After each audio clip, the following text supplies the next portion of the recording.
What's up and welcome back to a brand new YouTube video. In this one today we're actually going to be making this headboard. I made this king size headboard because we've never had one, and that's what we're doing in this video. So stay tuned and let's get right into it. The first thing I did was measure out my 2x4s. I didn't have access to 2x2s, so I used 2x4s, measured them appropriately, and then ripped them down to the 2x2 size that I wanted for the frame.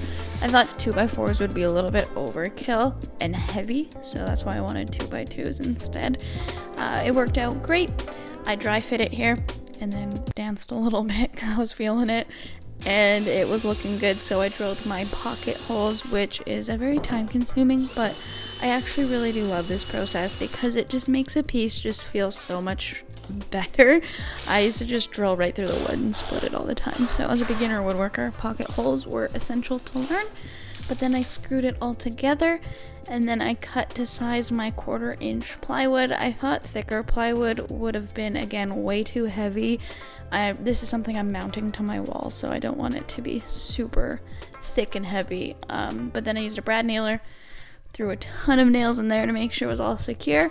From there, I took it inside and laid out my foam. My corgis love everything and anything soft, so they were the first to hop on it and pretend it was a dog bed. But we kicked them off and we used spray adhesive to get it glued to the backer there.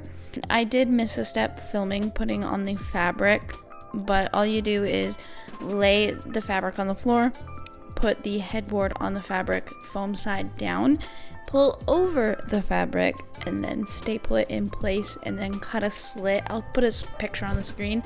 Fold it over and staple tightly. If I were to do this again, I wouldn't staple as tight as I did because I left kind of like a bunch of little marks, which you'll probably see in some B-roll, but overall, pretty good. But I cut the frame, so I need to just have Nathan come help me like squish it together and make sure like it's actually the right size.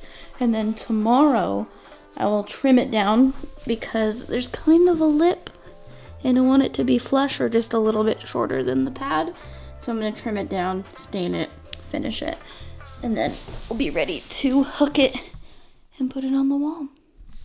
Right? I am really bad at mitering things.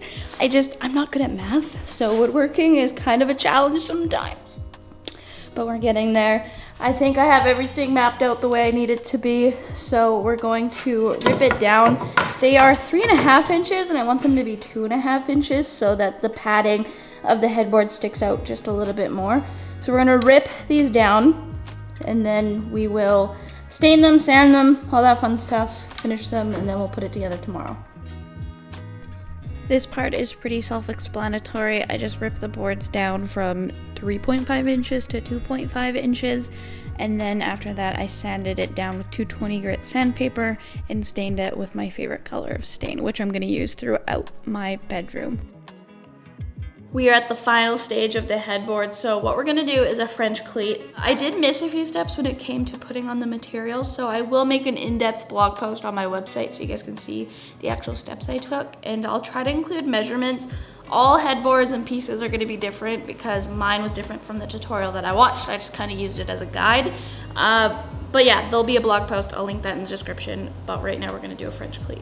Seems pretty easy. Cut at a 45-degree angle. Once you have the pieces you need, drill 2 of them into the wall, into some studs, and then drill 2 of them into the headboard, and then kind of just like slot it on. So I think it should be fairly easy, but woodworking never fails to humble me. So let's just try this. In the frame of the headboard, there's a middle piece, so we can't just do one big long piece, which that's what I thought I was gonna do, but then if I did that, it wouldn't be flush with the wall. So we're gonna do 2-foot sections, one for the left side, one for the right side, and we're gonna French cleat those. That should honestly be super easy, but who knows. I set my table saw at a 45-degree angle and just pushed through some 2x4s. That's what it looks like. I then secured it to the back of the headboard.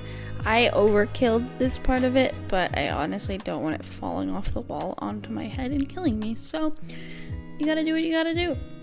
Okay, we have the headboard mounted. I honestly feared for my life a little bit doing that. I don't recommend trying to mount something that big by yourself, but this is a king size headboard and I'm super proud with how it turned out. So if you guys enjoyed watching this project and you want to see more projects that I do to my house as a beginner woodworker, hit that subscribe button, drop a like on the video, and we'll catch you in the next one when I make some nightstands that float.